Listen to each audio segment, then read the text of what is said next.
Dneska vám ukážu, jak kdysi moje babička vařila čurdi marikly. Je to česky, je to lámaná placka ve vodě. Nasype se mouka, dáme si tam trošku vody, těsto se musí vypracovat, to těsto musí být slabonky, jo? To musí být slabonky jak papírek. Můžete to dělat i z polohrubý mouky, ale je na tom lepší hrubá. Takhle ho rozkrojíte.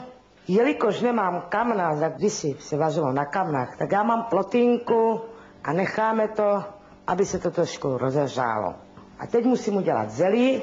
Tady mám sádlo připravený. Vyndám si to zelí na prkínko. Musím ho nakrájet. Hodím si to do toho sádla. Musím zamíchat, aby se mi nespálilo. Jenom přiměřeně, tak co si vezmete do ruky, takže takhle trochu pepře tam nasypu. Očistím ji o mouku, aby tam nebyla mouka. Dám si ji také na tu plotínku a furt ještě musím míchat to zelíčko, aby se nám nespálilo. Teď si tady dám trochu teplé vody. Ještě obracet, abyste to měli propečený, protože aby nebyla vevnitř syrová. I když je to jenom placka, ale když do ní kousnete, tak nesmí být vevnitř syrová.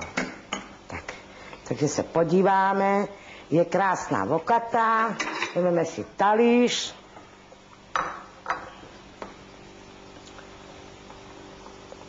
A dáme ji na ten talíř, aby trošku uschla.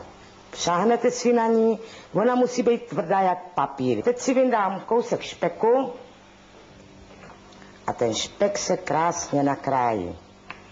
Ale pozor na zelí, ať se vám nespálí zelí. Takže to dám zase na tady tu plotínku, dám tam ten špek a počkáme. No, placka už je tvrdá, je dobrá, ale musíme počkat, protože nemáme hotový špek. No, tak dělej špeku, usmaž se trošku. Vemete si tu placku, vemete si ji také do ruky a takhle ji budete trhat do té teplé vody, co jste si připravili. Když to máte nalámaný, tak teď si vezmete vařičku a potopíte tu placku do té teplé vody. Přikryjete to talířem a necháte chviličku, aby to odstálo. Pak předsedíte, aby tam nebyla voda a dáte si tam teďko zelí. Si ten špek vylijete na to. Tak, si to promícháte a podle chuti osolíte a můžete ochutnávat.